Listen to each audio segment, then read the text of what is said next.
प्रिय छात्रों नमस्कार। एनसीईआरटी गणित कक्षा 10वीं में आपका स्वागत है।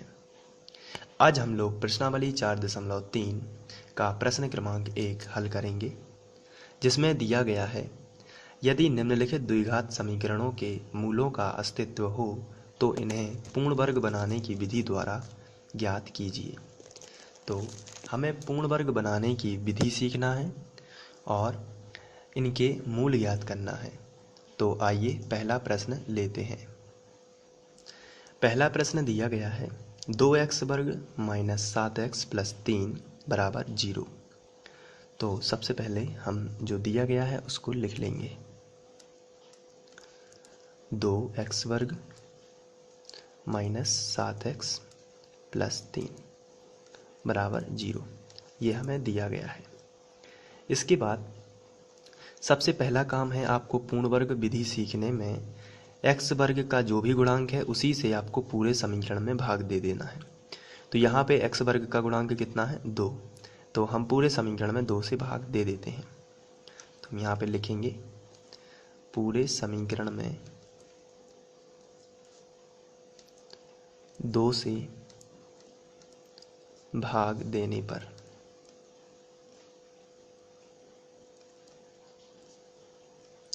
तो यहाँ भी 2 से भाग चला जाएगा, यहाँ भी 2 से भाग चला जाएगा और यहाँ भी 2 से भाग चला जाएगा बराबर 0। तो इस तरीके से हम 2 से भाग देंगे तो देखिए क्या होता है, कैंसलेशन।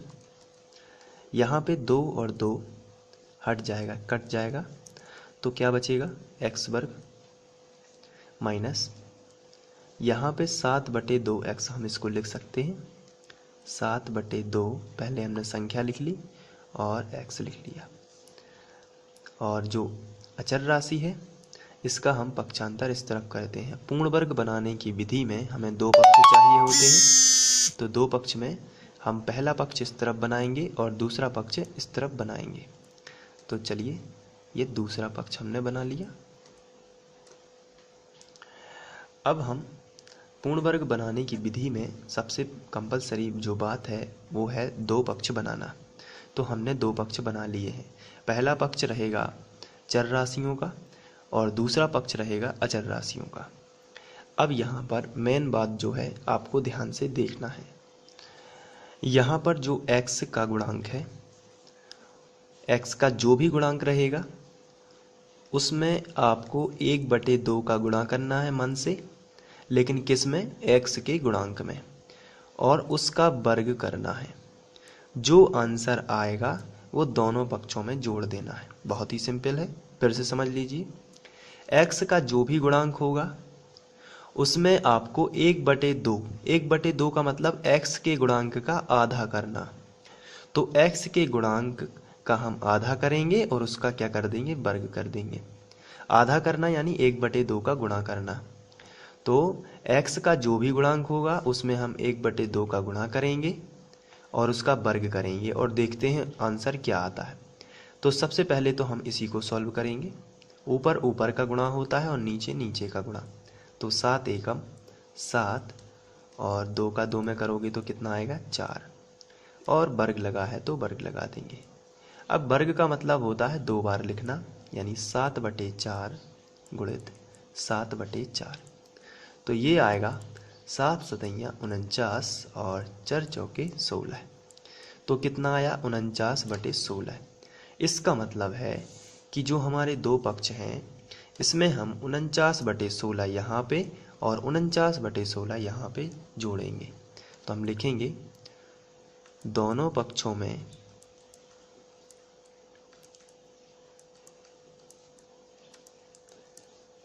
x के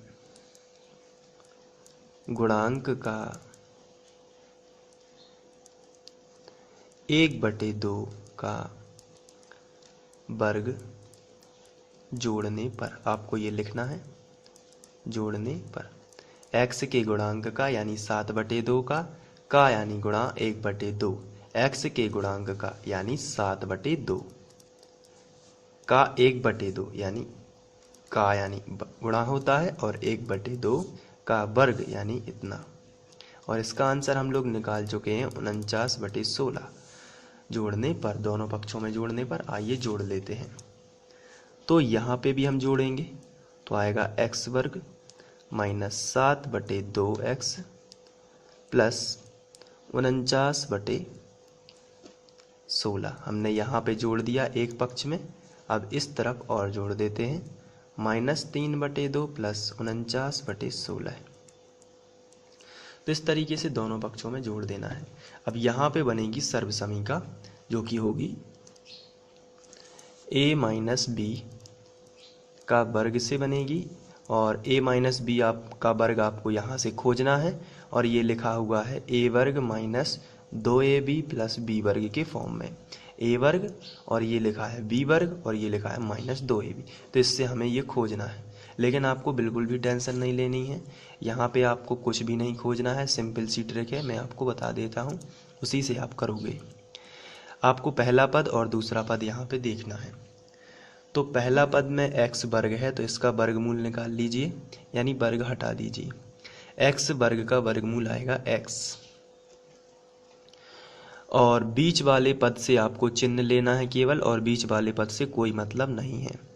पहला पद और आखिरी पद का आपको वर्गमूल लिखना है, और बीच वाले पद का केवल चिन्ह लिखना है। बीच वाला पद क्या है? माइनस, तो आप यहाँ पे लगा दीजिए माइनस, और दूसरे पद का आपको वर्गमूल लिखना है। जैसे यहाँ पे लिखा है 49, तो 49 का वर्गमूल 7 होता है और 16 का वर्गमूल 4 होता है, और इस पर आपको फिर वर्ग लगा देना है। तो ये बन जाएगा आपका इस फॉर्म में, यहाँ से आप ये बना दोगे डायरेक्ट। तो बिल्कुल भी आपको विचार नहीं करना है, यहाँ पे आप आराम से बहुत ही सिंपल तरीके से, और टाइम भी आपका बच जाएगा, इस तरीके से आप कर सकते हो। आपको पहला पद लेना है और आखिरी पद लेना है, और चिन्ह लगेगा बीच वाले पद का। अगर यहाँ पे प्लस होता तो आप यहाँ पे प्लस लगा देते, यहाँ पे फिलहाल माइनस है, इसलिए आपको यहाँ पे माइनस लगाना है, और वर्ग जरूर लगा देना बराबर। इन दोनों का हम एलसीएम लेंगे तो 16 और 2 का लघुत्तम 16 ही आएगा।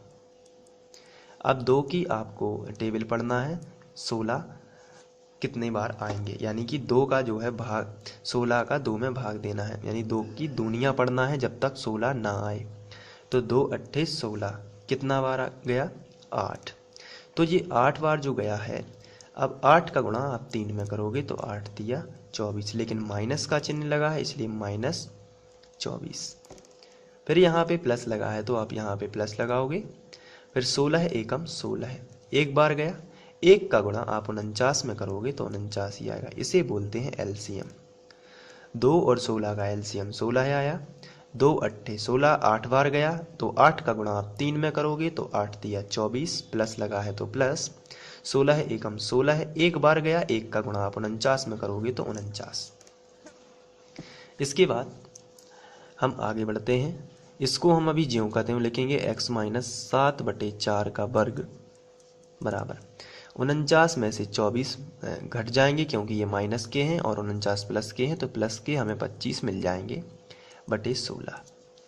यहाँ पे हम वर्ग हटा के इस तरफ पक्षांतर करेंगे तो वर्गमूल आ जाएगा, तो हमें मिलेगा x माइनस 7/4, और ये वर्ग हटेगा तो इस तरफ आके वर्गमूल बन जाएगा, तो 25/16। और आप सभी जानते हैं कि वर्गमूल के बाहर जब संख्याएं आती हैं तो वो धन और ऋण में लिखी जा सकती हैं। तो x माइनस 4 बराबर प्लस माइनस 25 का वर्गमूल 5 होता है और 16 का वर्गमूल 4 होता है, तो प्लस माइनस 4, तो आप यहाँ पे लिखोगे धन चिन्ह लेने पर।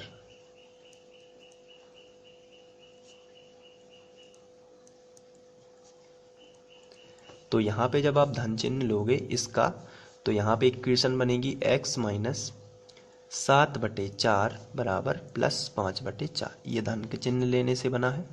इसका इस तरफ पक्षांतर कर देते हैं तो x बराबर आएगा 5/4, और ये इस तरफ गया तो माइनस का था 7/4, इस तरफ पक्षांतर हो गया तो प्लस का आ गया 7/4।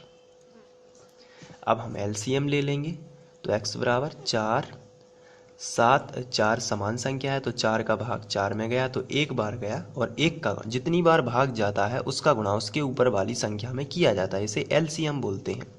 4 एकम 4, एक बार गया 1 का गुणा 5 में, तो 5 एकम 5 प्लस 4 एकम 4, एक बार गया 1 का गुणा 7 में, तो ऊपर आ गया 7। इसके बाद हम x की वैल्यू निकाल लेंगे। 7 5 12 बटे 4, तो 4 दिया 12 है, तो यहाँ पे कितना आ गया x का मान 3। तो आप देख सकते हैं x का मान 3 है। अब साइड से आप लिख सकते हो ऋण चिन्ह लेने पर। तो यहाँ पे मैं कर देता हूँ ऋण चिन्ह लेने पर। चलिए ऋण चिन्ह ले लेते हैं। इसी इक्वेशन से आपको ऋण चिन्ह लेना है। तो बनेगी x माइनस 7 बटे 4 बराबर माइनस 5 बटे 4। इस तरीके से अभी प्लस था तो प्लस 5 बटे 4 ली थी, अभी हम लोग ऋण चिन्ह ले रहे हैं इसलिए माइनस 5 बटे 4। इसका पक्षांतर इस तरफ कर देते हैं, तो आएगी माइनस 5 बटे 4, ये तो पहले से ही थी, और माइनस का जो 7 बटे 4 इस तरफ गया, प्लस का 7 बटे 4। तो x बराबर 4 और 4 जो है वो तो एलसीएम आएगा। तो 4 का भाग 4 में एक बार जाता है, तो 1 का गुणा 5 में करोगे तो -5 ही आएगा, प्लस 4 का भाग 4 में एक बार गया, 1 का गुणा 7 में तो 7। 7 में से 5 जाएंगे तो 2 बच जाएंगे, क्योंकि प्लस जो है वो बड़ी संख्या है 7 में। तो यहाँ पे 2 बटे 4, यानी 2 एकम 2 और 2 दूनी 4। तो दूसरा जो मूल मिलेगा हमें, यानी x की वैल्यू मिलेगी, वो 1 बटे 2 होगी।